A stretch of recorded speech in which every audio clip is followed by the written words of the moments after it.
This is Democracy, a podcast that explores the interracial, intergenerational, and intersectional unheard voices living in the world's most influential democracy.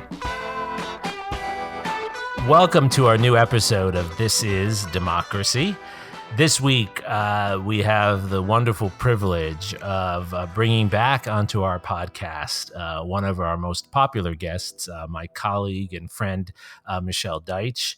Michele, as many of you will remember from an earlier episode, she is one of the leading experts in the country, and certainly in Texas as well, on prison reform and many elements related to incarceration in the criminal justice system. She's an attorney with more than 30 years of experience working in this area. She's an award-winning teacher. I know that as a colleague of hers. Many times I have students who were in her class and they just rave about her teaching. Michele is a faculty member at the LBJ School and the School of Law at the University of Texas at Austin. She's an award-winning teacher, a Soros Senior Justice Fellow.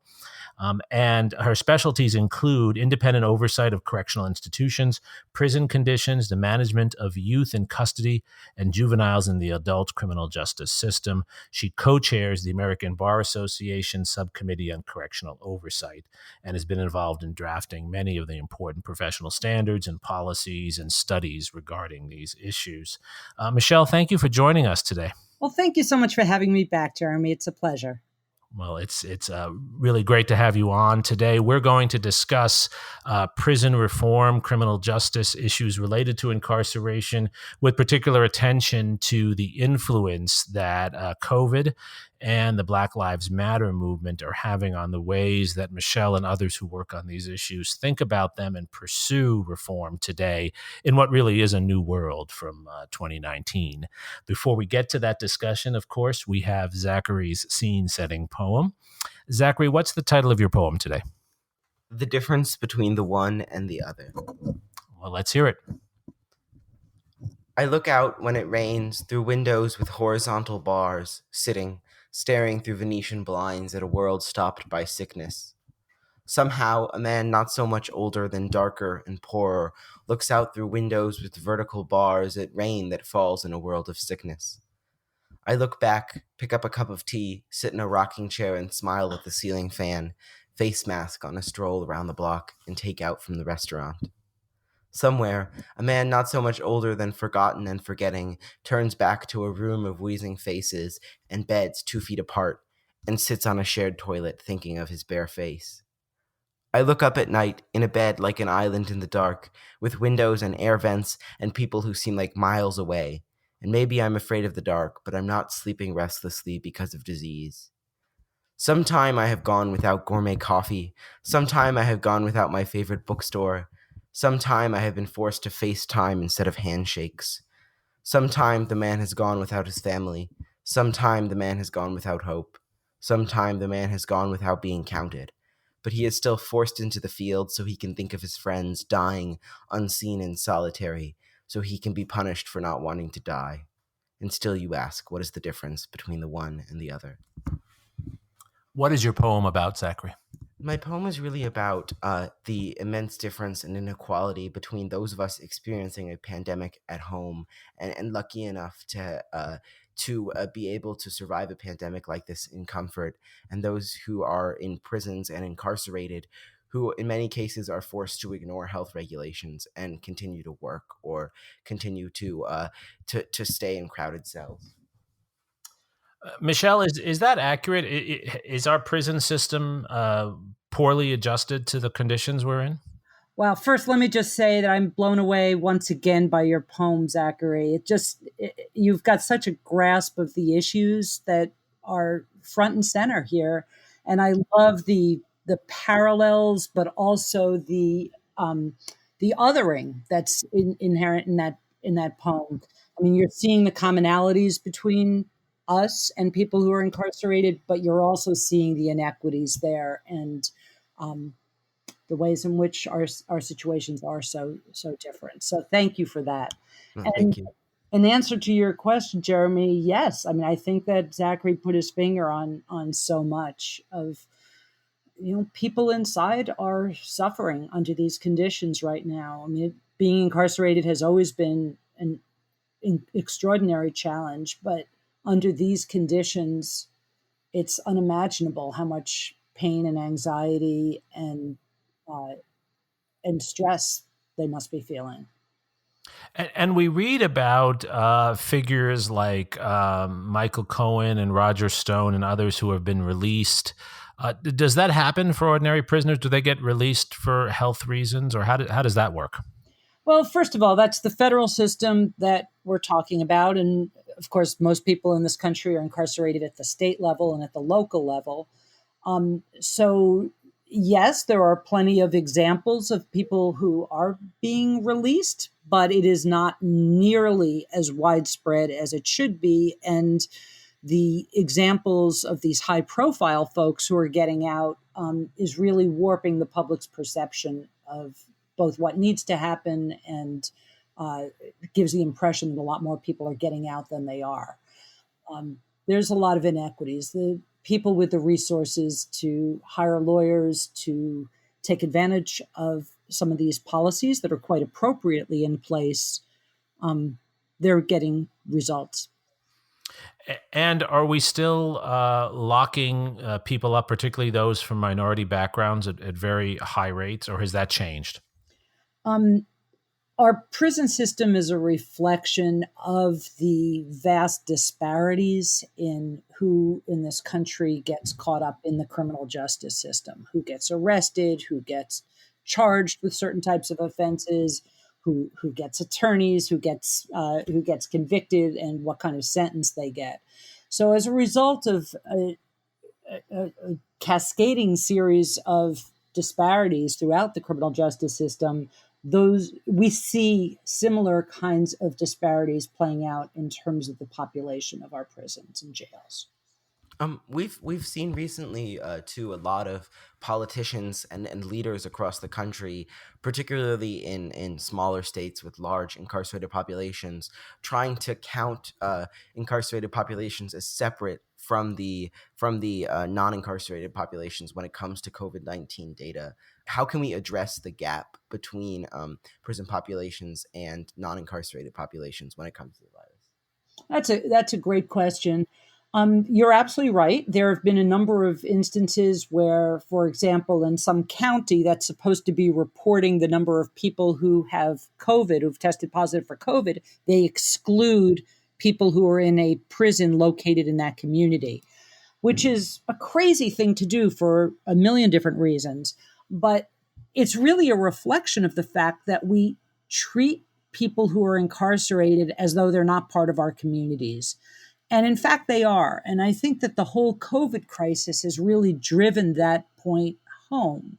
You can't draw an iron curtain between what happens inside these facilities to the people inside and what happens in the communities.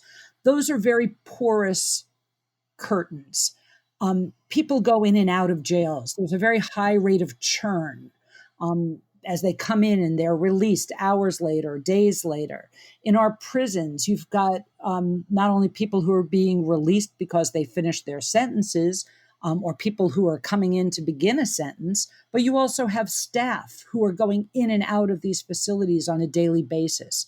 So if staff are being exposed to the virus inside, they're bringing it back to their free world communities and to their families. And if someone inside gets sick and the facility is not capable of taking care of them, they're going to go to a free world hospital and take up a bed in that community. So the idea of not counting people with COVID inside and treating them as something apart from our communities is this really false dichotomy that needs to be changed. It's such a good point, Michele. And I wonder, following up on that, have we seen evidence that the Black Lives Matter movement and much of the activism that has certainly increased in the last few months because of the pandemic and following the assassination of George Floyd, have we seen that bubbling up within the prison system? Absolutely. I mean, the confluence of COVID and Black Lives Matter is like a perfect storm for the prisons and jails in this country. None of the issues are new, but it's made them front and center. You have to confront them. So in terms of Black Lives Matter, we've got to look at the fact that so many people first of all, that there are so many people incarcerated in our prisons and jails. Yes. Which means that there's no possibility of social distancing inside. And then we need to look at who's being incarcerated.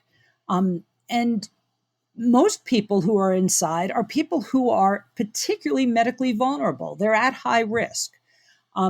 You've got to look at the immense disparities in who's there, racial disparities, economic disparities, health disparities. All of those challenges make them far more vulnerable to the ravages of this disease. And so, yes, Black Lives Matter issues are bubbling up on the part of advocates, on the part of people who are incarcerated, on the part of their families. And it's really a message that we need to ask questions about why people are incarcerated, do they need to be there, and what can we be doing to handle our criminal justice system in a different way. And I get a sense from your answer, Michele, and from so much of the important work you've done, that you don't think the solution is minor reforms, but something much bigger. Can you share with us what some of your thoughts and the thoughts of others in this field who have this expertise? What are the thoughts you have on bigger changes to the prison system? Well, we have to start by trying to decarcerate these facilities as much as possible. And that's true both for COVID and from a Black Lives Matter perspective, and also because it's good criminal justice policy. There are far too many people locked up, and it is not keeping us safer. In fact, it's making us less safe as a society and much poorer because it's very expensive to keep people locked up. So we need some pretty radical changes in terms of who we decide needs to be kept separate from our communities. We also need to stop being so punitive in our approach. I think that the COVID crisis has driven home exactly how punitive we are as a society. In other countries, there have been mass releases of people from prisons and jails because they are so vulnerable and at such high risk. And from just a simple humanitarian perspective, it's understood that that's what needs to happen. Here, we are dead set on keeping people locked up to serve every minute of their sentence, and sometimes beyond that, because of that punitive impulse. So I think we need to start switching from wanting to punish people to wanting to find ways to meet their needs. What needs did they have that led them to involvement in the criminal justice system? And can we address that in ways that don't involve the criminal justice system? What if we invested in communities? What if we invested in education and health and jobs so that criminal justice doesn't become the default way of dealing with our country's social problems?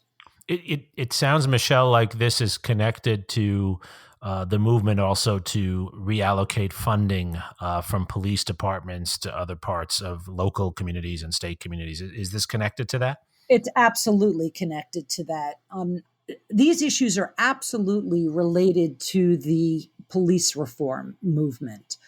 Policing issues have got the public thinking about, are there other ways we could deal with social problems? Can we take the money that we are spending on policing and reinvest it in our communities in different ways? Can we find ways to involve social workers or the health system or the mental health system instead of the criminal justice system? It's a very short step from there to how are we using our prisons and our jails? Who are we locking up? Why are we locking them up? What can we invest in? There was a study some years ago, and it's been replicated in many places, showing that we have in this country what we call $1 million blocks, where you could literally identify a single block in New York City from which so many people go to prison that we could say we're spending $1 million a year to lock up people from that block. Well, suppose we took that $1 million that we're spending to do nothing other than to cage them, and we reinvested it in that community. Because if we do that, we are actually promoting public safety by preventing those harms from occurring and preventing the need to lock people up. So reinvesting in our communities, it's a form of what we call justice reinvestment. We need to look at those kinds of strategies. I mean, it seems to make a lot of sense. It's almost as in healthcare, right? Instead of developing the greatest hospitals to deal with problems when people get really sick, let's focus on preventative care so that people don't get really sick. How has this country and the criminal justice experts and policymakers in this country failed for so long to see this as a problem, and failed for so long to see that criminal justice has to be about more than just punishment? I think that really goes to our country's culture.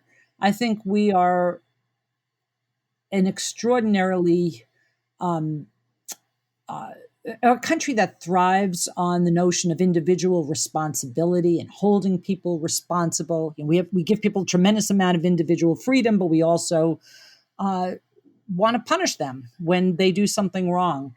And that's a very different attitude than many other countries have. So I think that is part of the problem, that we have not yet seen that we are bettered as a society from having a more communal approach and more holistic approach to these social problems.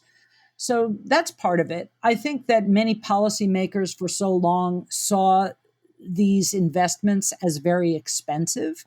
But what they failed to see is that we're spending orders of magnitude more on incarceration, that we reduce the need for incarceration by making those kinds of investments.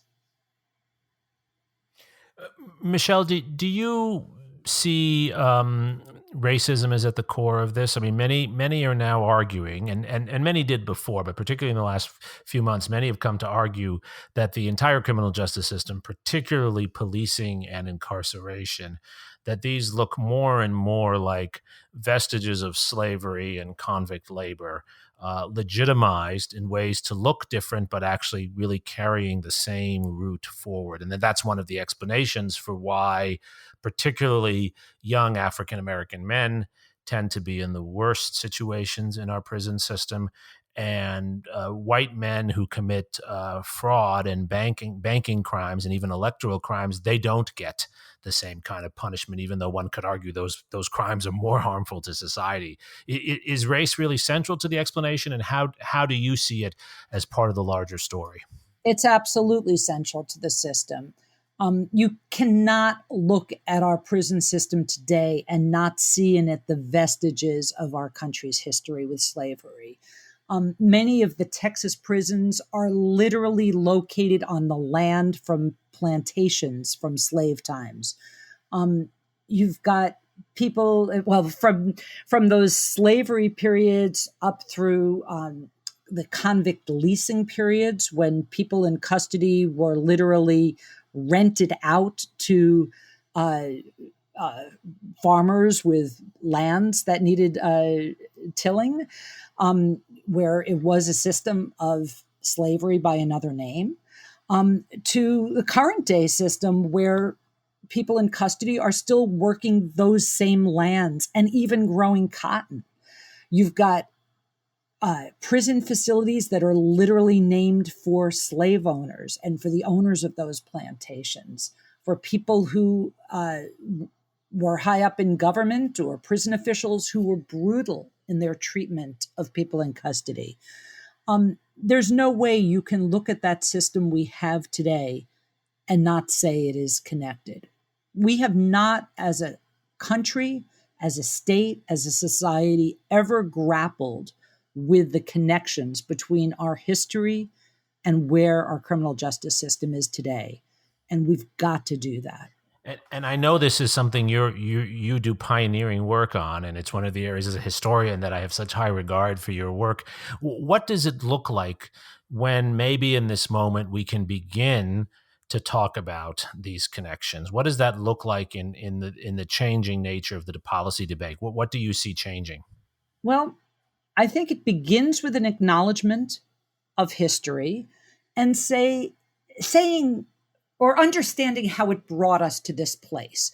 That we have to understand that that's where our punitive response to criminality stems from. That's where our the brutality that we often see inside custodial environments comes from. That's where we see all the othering that happens inside, the us them mentality. That's where it comes from. So we need to start by acknowledging all of that and seeing if we can accomplish a culture change, both in a societal way so that we treat people who are incarcerated differently and we treat people who get involved in criminal activities differently. But it begins by seeing the humanity of people who are locked up and recognizing, much in the same way that that Zachary's poem highlighted, that they're not that different from us. They're people with hopes and dreams and fears and anxieties and families and kids. They're not that different from the rest of us. And I think in this moment, we are called on to look at people who are incarcerated with that recognition of their humanity and ask, what would it take to treat them with dignity and respect and to try to meet their needs, because that is going to make us safer as a society and better as human beings.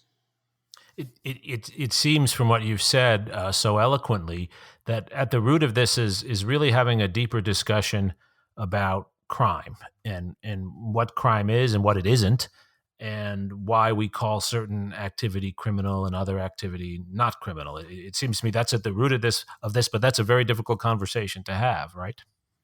Absolutely. Absolutely. I mean, I fully recognize and appreciate that there are some very, very serious crimes that are committed, and no one should be subjected to that. There are many people who have been victimized by others.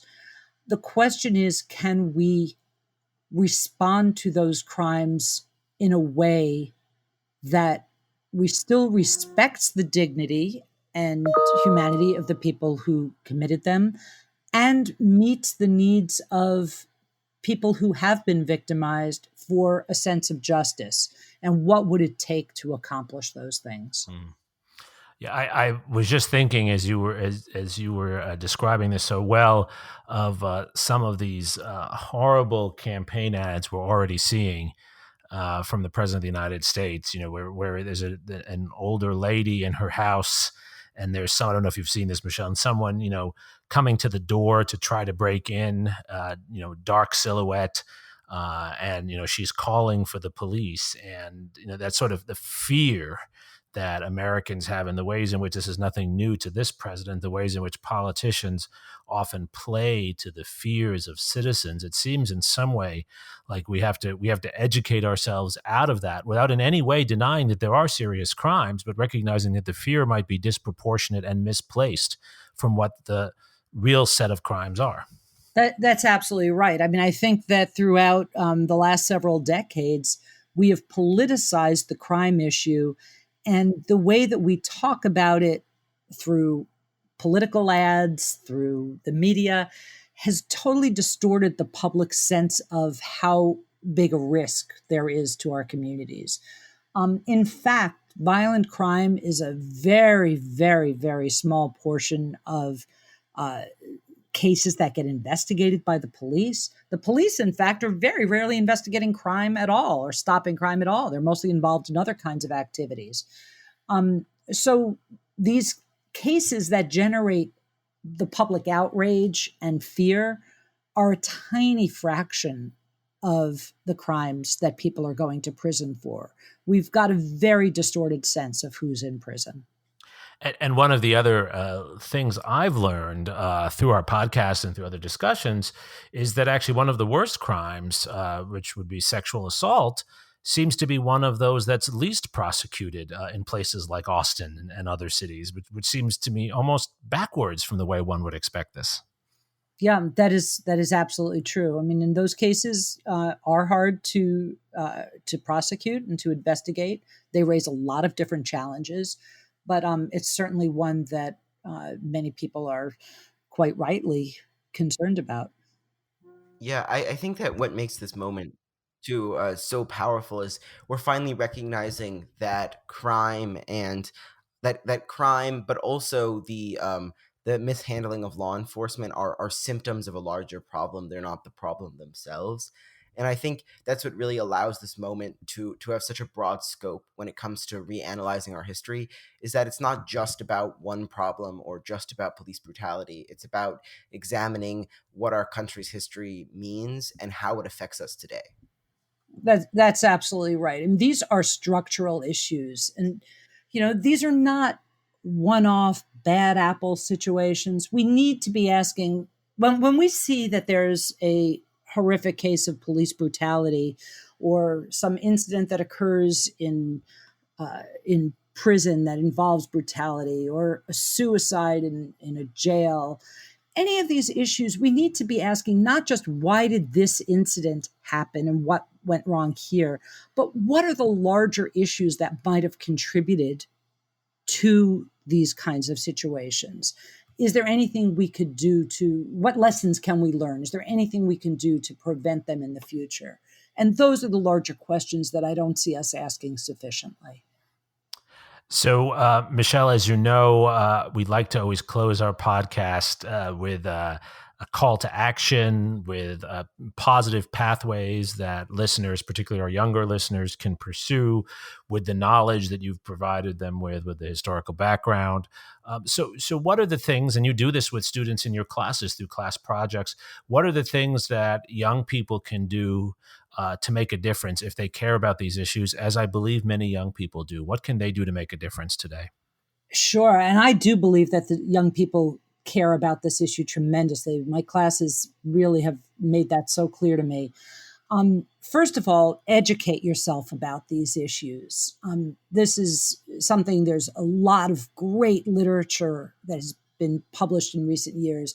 Read everything you can about the history of our prison jails, and about the kinds of reforms that advocates are recommending and that researchers have been able to write about. Contact your legislators, contact your public officials, the governor's office. Tell them that you care about these issues. One of the biggest problems is that our governor and legislators don't realize that anyone really worries about people who are inside. And so they feel like, well, we could just keep them locked up. It doesn't matter if they get COVID. It won't affect us. It's that othering that we've talked about. So the more you could say in your letters, what are you doing to prevent COVID inside? Why are you letting people who are not a risk to our society remaining inside where they are at incredibly high risk to get COVID? COVID is now, many of these prisons and jails are among the COVID hotspots in the country. So we need to be releasing people, and it's your letters and your communications, your messaging that's going to help make that message meaningful, listened to by public officials. Let them know that someone cares. That's right. Just activism, good trouble, as John Lewis would call it, right? Getting into good trouble. Do you think voting is also an issue? This has become an issue in a state like Florida, where there's been a lot of very effective activism, including a referendum to give former felons back the right to vote that's been denied to them, but yet there are things being done to prevent them from voting. Is that an issue too? Should we try to activate felons and former felons to become voters again? Absolutely. I mean, there's no better way to help people reintegrate into our communities and realize that they are part of our communities than by giving them that civic responsibility to vote. So trying to register people who do have a right to vote, who were formerly incarcerated, getting the word out that it is important for them to be involved in the civic responsibility. Critically important. Zachary, is this motivating for many of your young friends and peers? I mean, do you see this as an issue that matters? I think Michele and I have seen at the university that there's more interest in this these days. Do you think that's something that's enduring? I definitely think that there is a huge interest among young people in these issues. I would just encourage my peers to look deeply into the history of these issues and see them not just as incidents that need justice for individuals, but larger historical and structural problems that need to be addressed in our society.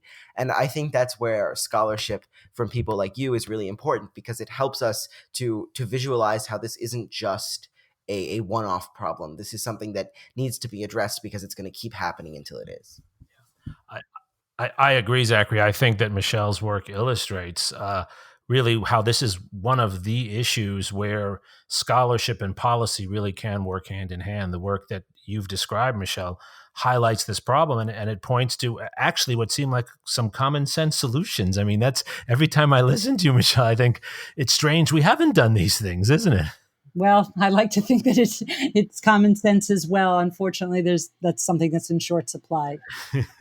Well, Michele, thank you for joining us today again and really updating us on these crucially important issues and helping us to see that in this difficult moment we're living through right now, there is a possibility maybe to focus energy upon this problem and a problem that if we focus energy on, we can make some real progress on. It's really wonderful to have you on. Thank you, Michele.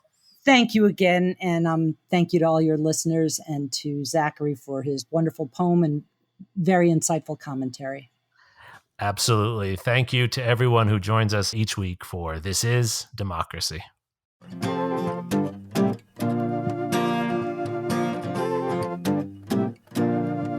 This podcast is produced by the Liberal Arts Development Studio and the College of Liberal Arts at the University of Texas at Austin. The music in this episode was written and recorded by Harrison Lemke, and you can find his music at harrisonlemke.com. Subscribe and stay tuned for a new episode every Thursday featuring new perspectives on democracy.